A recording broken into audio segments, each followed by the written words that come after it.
প্রিয় তৃতীয় শ্রেণীর সকল স্টুডেন্ট, আজ আমি তোমাদের 100 নম্বর পেজে আমার গণিত বইয়ে দেখো ভাগের চেষ্টা করি বলে এই রকম তোমাদের অঙ্ক দেওয়া আছে। তো তোমাদের এই পাশে যে ছকটা আমি করে দিয়েছি, এই ছকটা সবার আগে তোমরা খাতাতে ভালো করে লিখে নাও, কারণ এই পুরো ছকটাই তোমাদের এর পরবর্তীতে প্রত্যেকটা অঙ্কে লাগবে।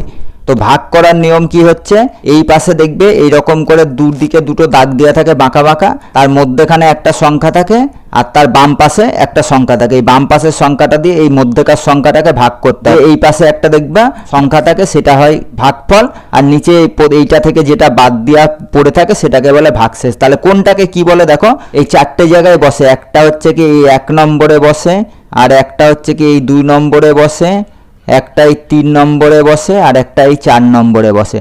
তো এই চারটে জায়গাকে কি বলে সেটাকে আগে তোমরা ভালো করে শিখে নাও। এইরকম করে দুটো বাঁকা বাঁকা দাগ দেওয়ার বাম দিকে যেটা বসে থাকে, মানে যেটা দিয়ে ভাগ করতে হয়, সেটাকে কি বলে, সেটাকে বলে ভাজক। এখানে লিখে দিয়েছি দেখো, ভাজক।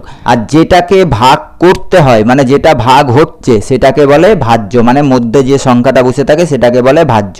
আর এই ভাজক দিয়ে ভাজ্যকে ভাগ করার ফলে যে ফলটা পাওয়া যায় সেটাকে একবার ডান দিকে বসে, সেটাকে বলে ভাগফল। আর এই ভাজ্য থেকে যে ভাগ করে যে এটা পাওয়া গেল, সেটা ভাজ্য থেকে বাদ দিয়ে যেটা পড়ে থাকে লাস্টে, সেটাকে বলে ভাগশেষ। তাহলে এই চারটে জিনিস তোমরা ভালো করে লিখে নাও। এই চারটে তোমাদের পরবর্তীতে প্রত্যেকটা অঙ্কে এইটা তোমাদের কাজে লাগবে। তো এখানে দেখো 77 দিয়ে ভাগ 7 দেওয়া আছে। তাহলে এই দুটোর মধ্যে কোনটা ভাজক আর কোনটা ভাজ্য, অর্থাৎ একটা দিয়ে ভাগ করতে হবে আর একটা ভাগ হবে। তো ছোটটা যেটা সেটা হয় ভাজক। এইখানে দেখো 77টা কোথায় বসলো, 77টা বসলো মধ্যেখানে, অর্থাৎ 77টা কি হয়ে গেল, 77টা হলো ভাজ্য।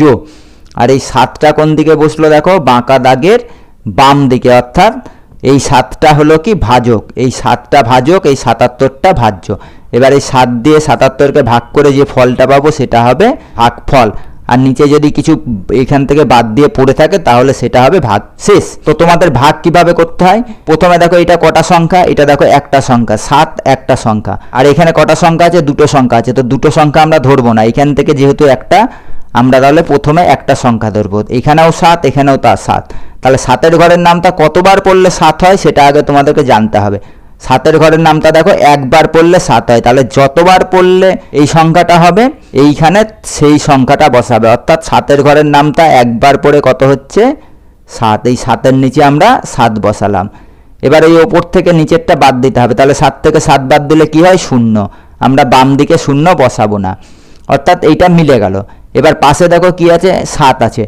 এই 7টাকে এবার আমরা এই নিচে নামিয়ে নিয়ে আসবো, এইখানে নিয়ে এসে বসালাম। এবার এইটা দিয়ে আবার এইটাকে ভাগ করতে হবে। তাহলে 7-এর ঘরের নামটা কতবার পড়লে 7 হবে, এইটা যখন একবার পড়ে হয়েছে তাহলে এটাও সেই একবার পড়েই হবে, 7 একে 7। এই 7 থেকে এই 7 বাদ দিয়ে দিলে কত থাকে, 0। অর্থাৎ তোমাদের এই ভাগ পুরো মিলে গেল। এই পাশে যেটা বেরালো ডান পাশে সেটা কি বলেছিলাম, সেটাকে বলেছিলাম ভাগফল। এখানে দেখো 3টে জিনিস পেয়ে গেলে, একটা ভাজক পেয়ে গেলে, একটা ভাজ্য পেয়ে গেলে, একটা ভাগফল পেয়ে গেলে। আর ভাগশেষ দেখো কিছু নাই, মানে যেহেতু অঙ্কটা মিলে গেল।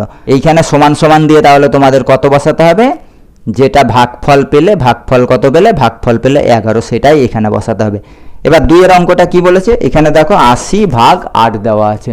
এবার 80টা তাহলে কি হয়ে গেল, 80টা হয়ে গেল ভাজ্য। 80টা কি হয়ে গেল, ভাজ্য। আর এই 8টা কি, 8টা হয়ে গেল ভাজক, অর্থাৎ 8 দিয়ে 80কে ভাগ করতে হবে। এখানে আমি আবার দেখো একটা সংখ্যা, তাহলে এখান থেকে একটা সংখ্যা ধরবো।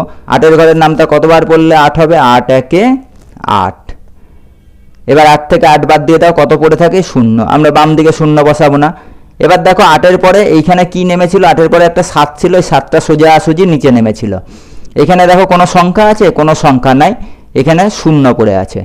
এই পাশে দেখো আর কোনো সংখ্যা নাই, অর্থাৎ 8কে 1 দিয়ে ভাগ করা হয়ে গেল। তারপরে দেখো এই পাশে একটা জাস্ট 0 পড়ে আছে, আর কিচ্ছু নাই।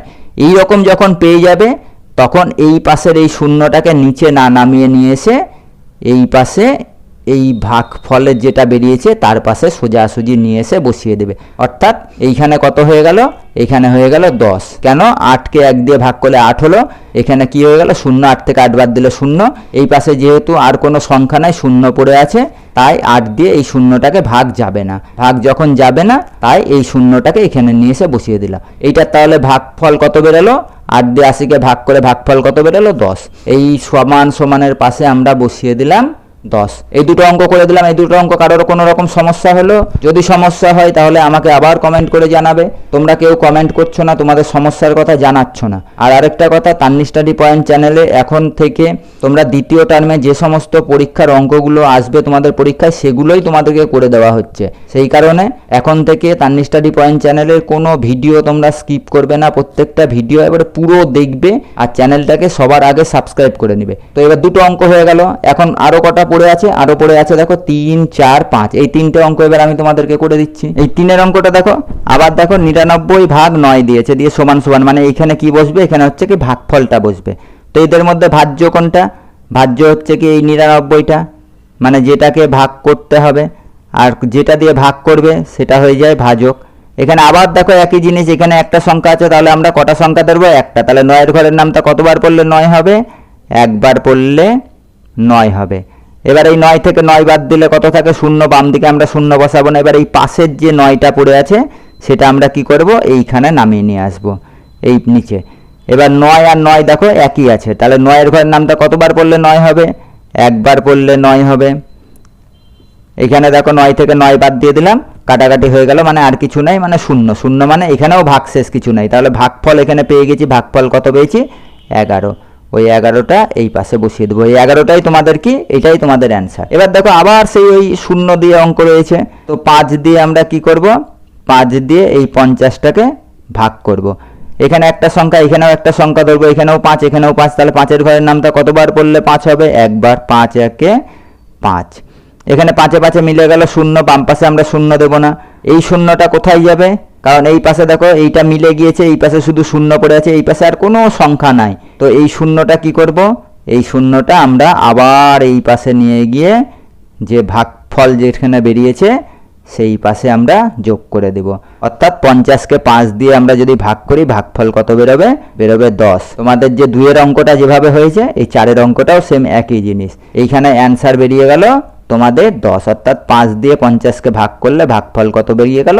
10। এবার 5-এর অঙ্কটা আমি করে দিই। এই 5-এর অঙ্কটা কি বলেছে? 5-এর অঙ্কটা বলেছে 48/4 দিয়ে এই পাশে যে সমান সমান দিয়ে যেটা বসাবে সেটা কি বসাবে? ভাগফল। এখানে কত আছে? এখানে 4 আছে। এখানে কটা আছে? দুটো সংখ্যা 48। এখানে 4, যেহেতু একটা সংখ্যা, আমরা তাহলে প্রথম এই একটা সংখ্যা ধরবো। তাহলে প্রথম সংখ্যাটা কি আছে? প্রথম সংখ্যাটা 4 আছে। তা 4-এর ঘরের নামটা কতবার পড়লে 4 হবে? 4-এর ঘরের নামটা একবার পড়লেই 4 হয়। 4 একে 4। তোমাদেরকে আমি বারে বারে প্রত্যেকটা ভিডিওতেই বলি যে ক্লাস 3-তে অন্তত 10 পর্যন্ত নামটা একবারে পুরো মুখস্থ করে রাখবে। তোমরা যদি নামটা মুখস্থ করে না রাখো 10 পর্যন্ত, তাহলে কোনো অঙ্কই তোমরা করতে পারবে না। আর এই 10 পর্যন্ত নামটা তোমাদের মিনিমাম মুখস্থ করে রাখতে হবে। তো প্রত্যেকটা স্টুডেন্ট 1 থেকে 10 পর্যন্ত প্রত্যেকটা ঘরের নামটা পুরো মুখস্থ করে রাখবে। এবার এই 4 থেকে 4 বাদ দিয়ে দাও, কত হয়? 0। আমরা বাম দিকে 0 বসাবো না। এরপরে কি আছে? এরপরে দেখো পড়ে আছে 8। এই 8টা কি হবে? 8টা সোজাসুজি নেমে চলে আসবে এই দাগের নিচে। দাগের নিচে এসে এখানে বসে গেল। এবার এইখানে 4 আছে, 4 দিয়ে কতকে ভাগ করতে হবে? 8কে। 4-এর ঘরের নামটা কতবার পড়লে 8 হবে? 4-এর ঘরের নামটা দেখো 4 একে 4, 4 2-এ 8, অর্থাৎ 4-এর ঘরের নামটা আমরা যদি দুবার পড়ি 8 হবে। এইখানে দেখো 8 থেকে 8 বাদ দিয়ে দাও, কিছু না থাকে, 0 বা হচ্ছে ভাগশেষ কিচ্ছু নেই। এখানে ভাগফল বেরিয়ে গেল কত? 12। ভাগশেষ কিছু নেই, অর্থাৎ অঙ্কটা টোটাল মিলে গেল। এই সমান সমানের পাশে আমরা কত বসাবো? এখানে বসাবো 12। 1 থেকে 5 পর্যন্ত এই যে অঙ্কগুলো করে দিলাম। এতে কারো কোনো সমস্যা হলো? যদি সমস্যা হয় তোমরা, আমি বারে বারে বলছি, আবার কমেন্ট করবে। তো এই 5-এর অঙ্কটা হয়ে যাওয়ার ফলে তোমাদের আজকের ক্লাস শেষ হয়ে গেল। দেখা হচ্ছে পরবর্তী ক্লাস।